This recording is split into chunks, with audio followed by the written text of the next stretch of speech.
pada Perempuan pandangan kita. Maksudnya kalau dah bekerja, perempuan kita kena bayar sendiri ke? Ya? yang bertanya tu perempuan ya Ustaz? Rasanya saya tak pasti pula perempuan ke lelaki. Itulah cumanya soalan dia macam tu Ustaz. Dia kata kalau zakat fitrah ni apabila sudah bekerja, kena bayar sendiri ke atau bapa yang kena bayar? Okey Ustaz, terangkan sikit. Kalau isu ni timbul bila perempuan, kalau lelaki dah tentu dia kena bayar. Dia tak ada khilaf kat situ dah. Bila lelaki saja, bila dah bekerja, dia dapat pendapatan, dia wajib tanggung nafkah diri dia. Begitu juga dengan bayar zakat dan sebagainya. Apa saja yang ditaklifkan kepada dia, dia kena buat. Adapun pada perempuan, di situ ada juga pandangan yang mengatakan dia pun boleh bayar, kena bayar juga sebab dia dah ada pendapatan untuk diri dia. Di perempuan boleh menunaikan fitrah setelah dia ada pendapatan sendiri.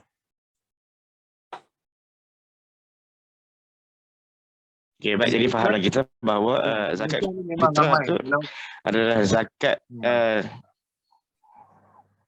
ya. Maksudnya zakat fitrah ni memang atas diri kita kan, fitrah diri kita dengan bayaran ditentukan melalui apa yang kita makan, iaitu beras kan. Kalau kita mampu makan beras yang mahal, kita kena bayar yang mahal sikit lah dengan kadar-kadar yang telah ditetapkan oleh Jabatan Zakat Negeri masing-masing. Kalau beras yang biasa-biasa ni kalau selalunya dalam RM7 macam itulah yang selalu kita bayar kan. Tapi tak ada masalah kan Ustaz kalau kita contoh kita makan zakat beras yang murah tapi kita nak bayar yang RM21, kita mampu bayar untuk RM21, tak ada masalah kan Ustaz? Tak ada masalah. Faman tatawwa khairun fa huwa khairullah. Siapa nak melebihkan tu benda baik, lagi bagus. Tu kan. Maksudnya kadang-kadang kita duk pakai yang RM7 tu daripada kita kanak-kanak sampailah kita dah dewasa, dah tua sikit dah pakai yang RM7 tu. Kadang-kadang kita sedih juga lah kan sebab RM21 tu pun bukannya banyak-banyak, bukan RM210, tapi RM21 untuk setahun sekali kan. Kadang-kadang duk pakai RM7 tu lagi pada kita budak-budak sampailah kita ada cucu pula kan. Jadi kadang-kadang sedih lah kan. Tapi itulah. Tapi tak ada masalah RM7 tu sebab dengan kadar makan beras kita yang telah ditetapkan oleh para ulama kita kan. Baik. Ustaz, kita dah bincang panjang lebar tentang zakat ni, zakat fitrah, zakat harta. Zakat harta ni berkenaan dengan harta lah. Tapi kita nak tengok siapa yang layak ni. Siapa yang layak ni nak terima zakat ni? Dia punya asnaf dia, Ustaz. Perkataan asnaf tu kita dengar. Tapi adakah siapa yang termasuk dalam asnaf-asnaf yang layak menerima zakat ni Ustaz? Okay, jadi Ustaz minta terangkan sikit. Tafadhal. Boleh, okey. Terima kasih Ustaz atas soalan tu. Kita berpandukan kepada ayat Al-Quran yang Allah firmankan, A'udzubillahi minasyaitonirrajim. Innamas sadaqatu lil fuqara'i wal masakin wal 'amilina 'alaiha wal mu'allafati qulubuhum. 4. Dia ada 8 golongan. Pertama, innamas sadaqatu lil fuqara'. Fuqara' fakir kan. Fuqara' jamak pada fakir. Lil fuqara' wal masakin, miskin, fakir miskin. Wal 'amilina 'alaiha, amil yang menguruskan. Ada dalam Al-Quran ni, amil ni, peranan amil ni ada dalam Al-Quran. Wal 'amilina 'alaiha, mereka yang menguruskan. Wal mu'allafati qulubuhum, mu'allaf. Wa fir riqab, orang yang memerdekakan diri. Wal gharimin, golongan yang nak menyelesaikan hutang.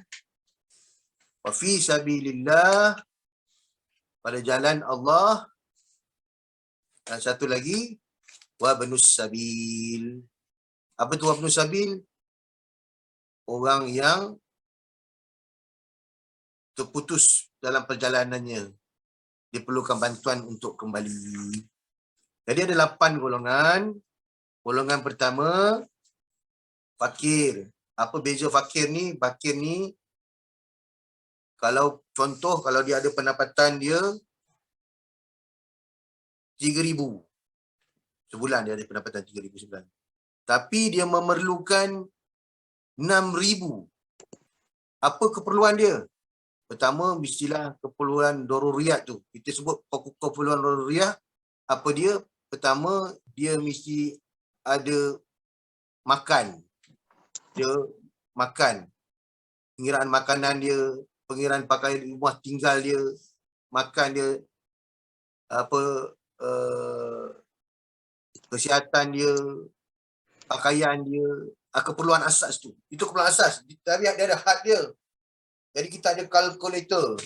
Kalkulator zakat tu. Kalkulator asnaf tu kita ada pengiraan hadul kifayah tu kita ada. Keperluan asas fakir. Jadi tak sama setiap orang.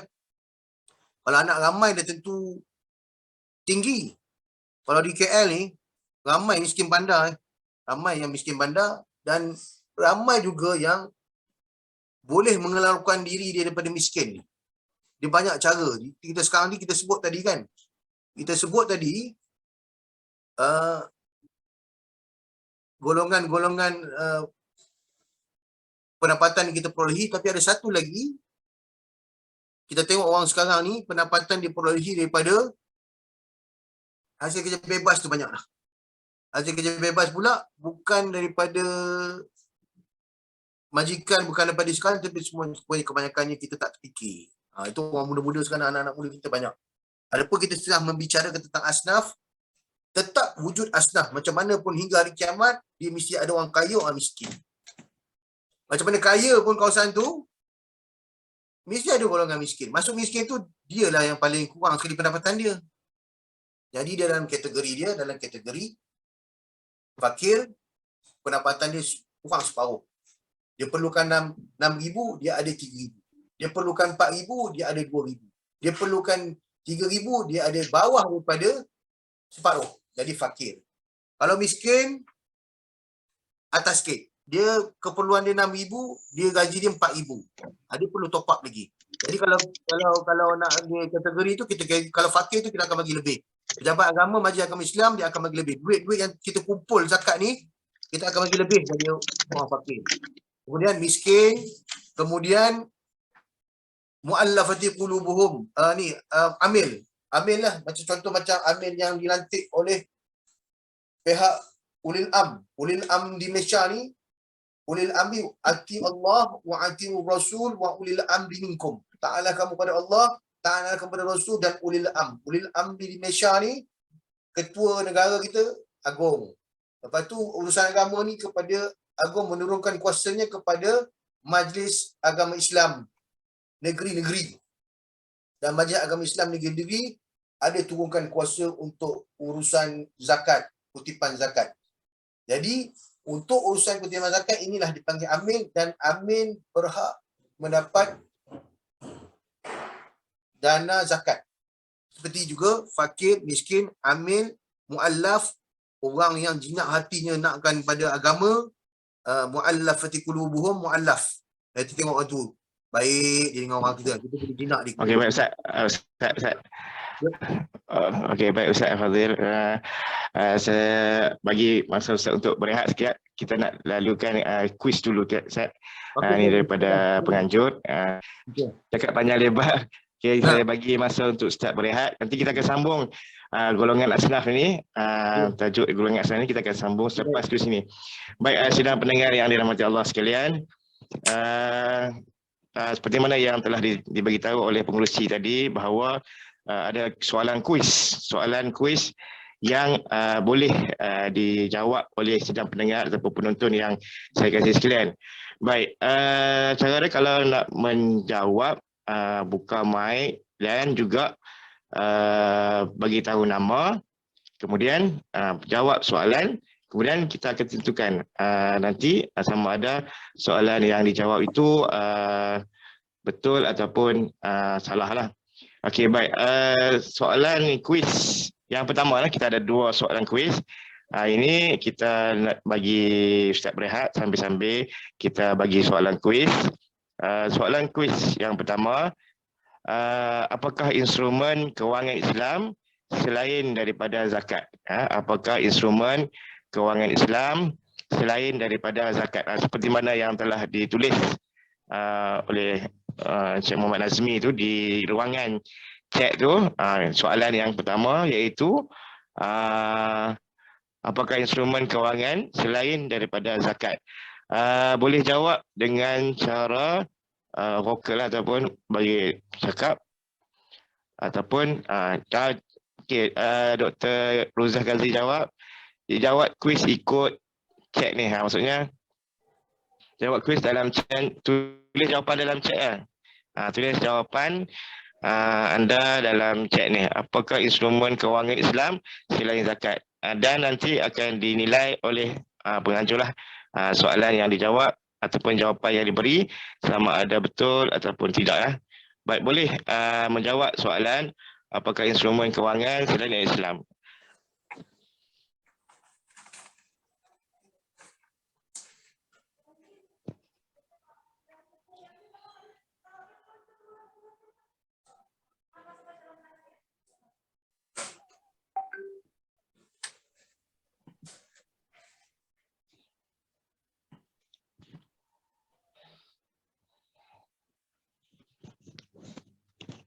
Okay, ada yang menjawab Baitul Mal. Ada yang menjawab Baitul Mal.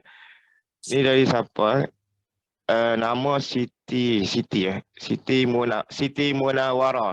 Siti Munawara. HDN. Baik, ada juga yang jawab. Ada juga yang jawab Siti Munawara iaitu bukan. Tadi Siti lain. Baitul Mal tu jawapan daripada Siti. Ya, ini Siti Moderator tak perlu baca yang tu. Silakan penceramah teruskan. Yang baca semua tu nanti pengurusi. Okey, baik. Kemudian, ya. Ini masuk. Maaf, Okey, kesilapan teknikal. Okey, baik. Terima kasih, Doktor. Ya, betul. Okey, baik. Tuan-tuan dan puan-puan yang dikasihi sekalian, itu selingan kuis dan tuan-tuan boleh terus menjawab dalam chat tu dan akan dinilai oleh pengurusi majlis dan pengajur kita. Dan kita akan bersambung dengan Ustaz Ahmad Adha berkenaan dengan asnaf tadi. Okay, Ustaz dah tegang dua asnaf iaitu fakir dan miskin, lepas itu mu'allaf. Mu'allaf tadi yang saya ingat Ustaz dah tegangkan asnaf zakat ataupun orang yang layak menerima zakat iaitu fakir, miskin, mu'allaf. Okay, baik Ustaz. Ada lagi tak selain pada mereka?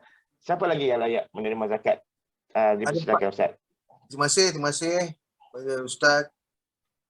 Dan ada 4 lagi. Tadi fakir, miskin, amil, mu'allaf, riqab. Riqab ni memerdekakan orang Islam dari cengkaman perhambaan dan penaklukan sama ada dari segi cengkaman fizikal atau mental seperti cengkaman kejahilan atau terbelenggu di bawah kawalan orang-orang tertentu. Ni ada juga. Tuan kalau tengok di dekat dengan dekat dengan Coket tu, kawasan Coket belakang tu. Ada kawasan situ ada hotel-hotel tu, di situ ada orang duduk yang dia ni kerja dia menjual diri dia dan dia dah beranak dah apa semua dah. Dan dia tak nak keluar. Kadang kita bantu, kita cuba keluar dan kita ambil anak dia, kita bagi anak dia. Kita masukkan di bawah kategori ni. Ya kan, tuan-tuan ni tuan-tuan kalau tuan Padang, tuan-tuan dan puan-puan, rahmati Allah SWT, para pendengar secara online pada hari ini, ini hakikat sebenarnya yang kita cuba usahakan.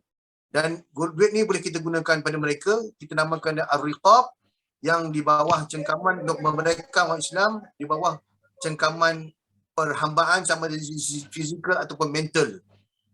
Begitu juga dengan cengkaman kejahilan atau terbelenggu di bawah kawalan orang-orang tertentu. Itu kita sebutkan Ar-Riqab, tapi yang jelasnya Ar-Riqab zaman Rasulullah, zaman sahabat, zaman dulu adalah hamba, macam itu wujudnya hamba. Memang dia tak boleh buat apa.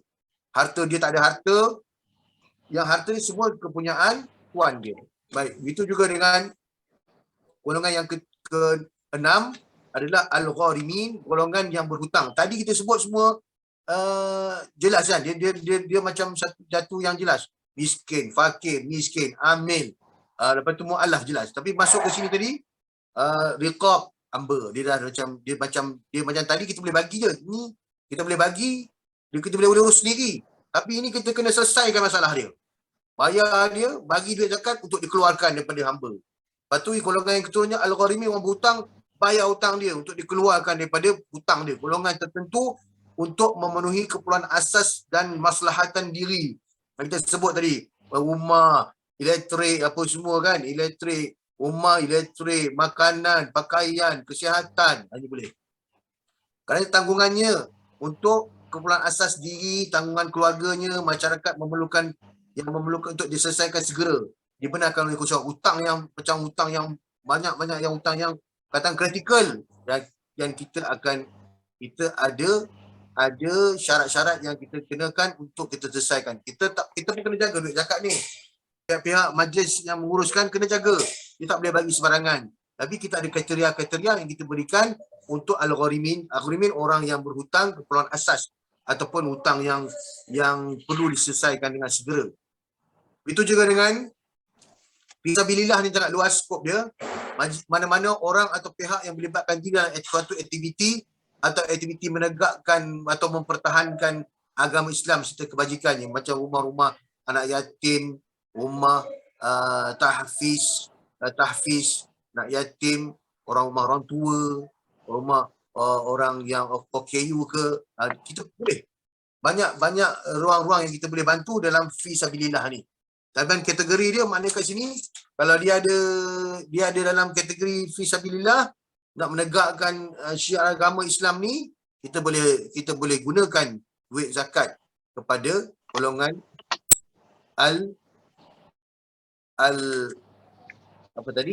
fisabilillah, masuk kategori fisabilillah.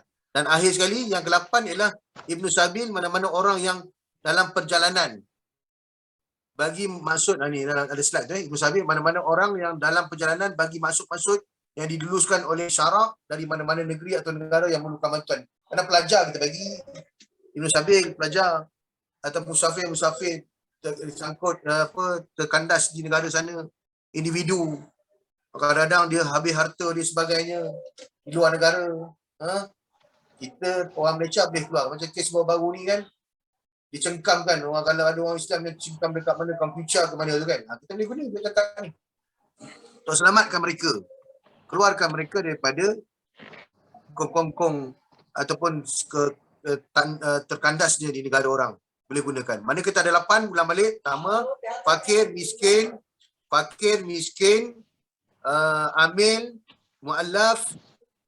Lepas tu al-riqab, al-gharimin, riqab, hamba, gharimin, hutang. Lepas tu fisabilillah, wabnu sabil, 8. Ini kata, betul, kalau ibu tunggal ke, kalau orang OKU ke, ibu tunggal ke, dia tak masuk kategori ni. Sebab kategori, kalau miskin, dia dapat miskin. Ibu tunggal, kalau miskin, masuk kategori miskin. Kalau fakir, masuk kategori fakir. Atau diperlukan ni, dia masuk ni. Jadi, golongan 8 ni saja yang berhak menerima bantuan zakat. Baik, Ustaz.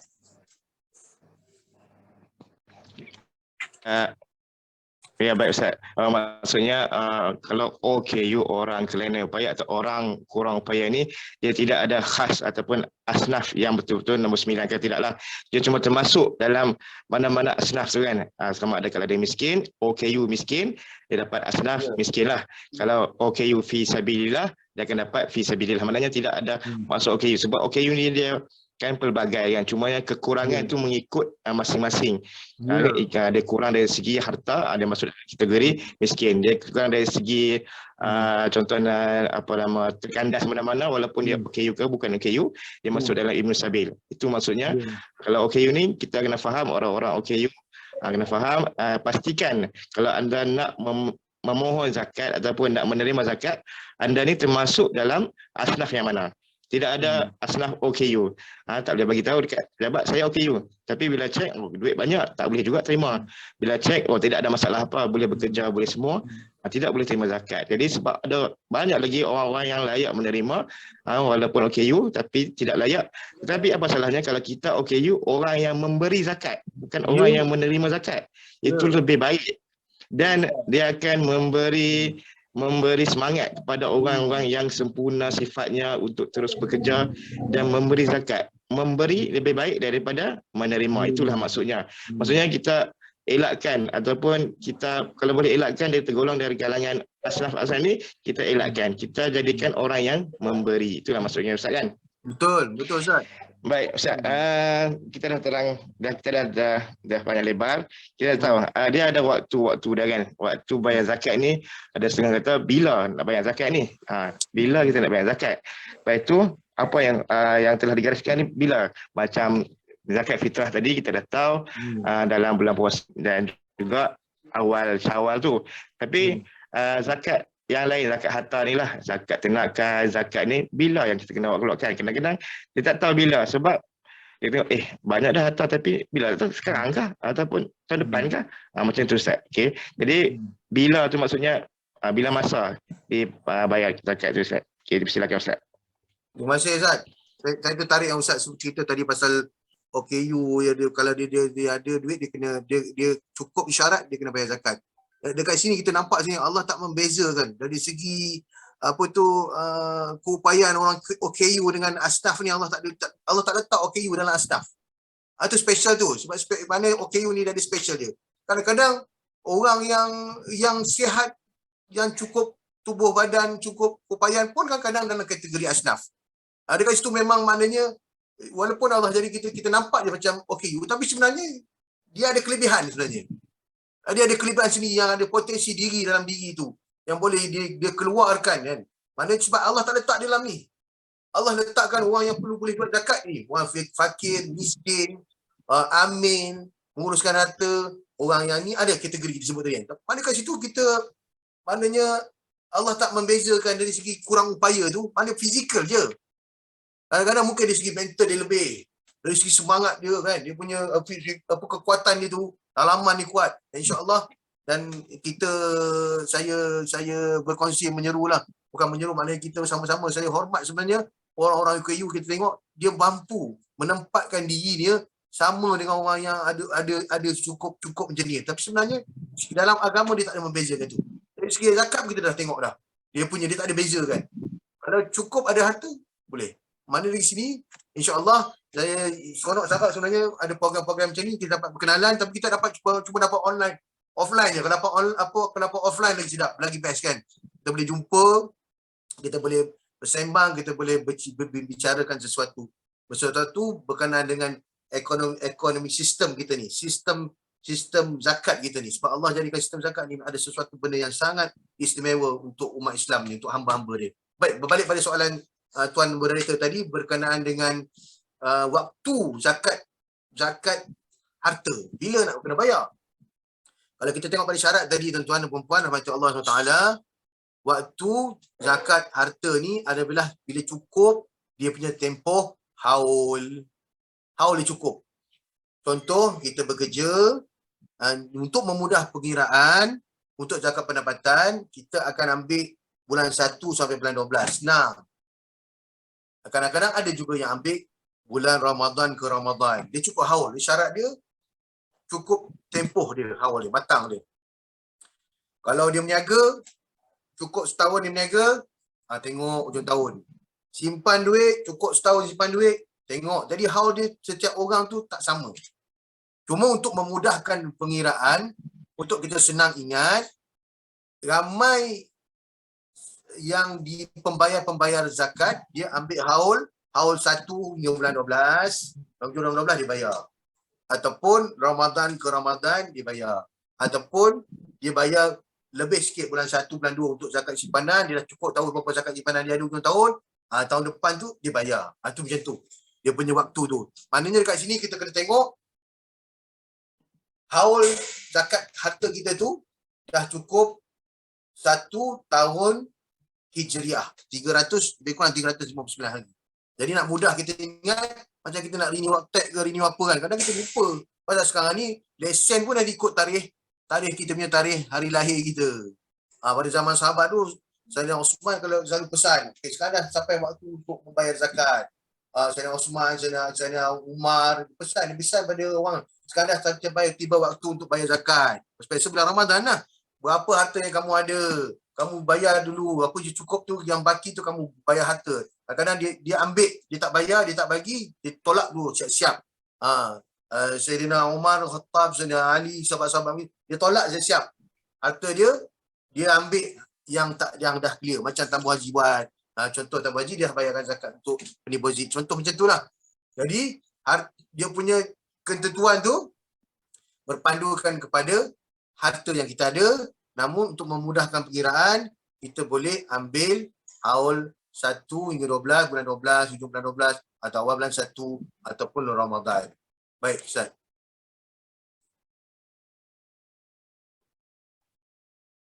Okey, baik Ustaz. Terima kasih. Saya harap kepada para pendengar penonton yang dirahmati Allah sekalian faham tentang apa yang telah dibincangkan panjang lebar yang telah dibincangkan oleh Ustaz Al-Fadhil, Ustaz, tentang zakat, harta, zakat fitrah dan sebagainya. Jadi Ustaz, untuk mungkin soalan yang terakhir, di Malaysia ni dia ada mereka-mereka yang menguruskan zakat tadi, seperti contoh yang Ustaz telah sebutkan tadi, amil itu, amil. Maksudnya peranan dia tu, tanggungjawab amil dalam sistem pungutan dan agihan zakat. Dan siapa yang menguruskan zakat kita di Malaysia ni? Dan zakat ni adakah setiap negeri ada zakat negeri masing-masing, dan ke manakah contoh orang yang layak menerima zakat untuk untuk nak buat rujukan lembaga zakat negeri ke, lembaga mana-mana lembaga zakat wilayah persekutuan ke, ataupun mana-mana tempat yang diperstrukturkan ataupun yang dipertanggungjawabkan untuk menguruskan zakat rakyat Malaysia, keluarga Malaysia. Kita silakan Ustaz. Terima kasih Ustaz. Baik Ustaz, di Malaysia kuasa agama diserahkan kepada negeri masing-masing. Urusan agama diserahkan pada negeri masing-masing di bawah Perlembagaan Malaysia. Jadi zakat ni adalah di bawah negeri masing-masing. Kalau tuan-tuan boleh tengok dalam slide itu sejarah penubuhan Majlis Agama Islam di Malaysia. Daripada Sultan tu sebagai ketua agama di negeri masing-masing. Kalau di wilayah persekutuan, ketua agamanya adalah yang di-Pertuan Agong. Jadi yang Sultan tadi, negeri masing-masing, ketua agama tadi, di setiap negeri masing-masing menurunkan kuasa melantik Majlis Agama Islam negeri masing-masing. Di sini ada tulis, kuasa agama ada tertaluk di bawah, ada slide bawah tu kan. Jadi kalau kita arah penubuhan Majlis Agama Islam di Malaysia ni, dia bermula pada, kalau tengok pada slide tu, 1400-1100 abad ke-15 Islam mula berkembang di tanah Melayu. 1900 hingga 1990 abad ke-20 pentadbiran zakat bermula dengan tertubuhnya Majlis Agama Islam wilayah agama Islam negeri masing-masing. Mula dengan Kelantan, Perlis, Johor, Pahang, Perak, Terengganu, Negeri Sembilan, Kedah, Sarawak.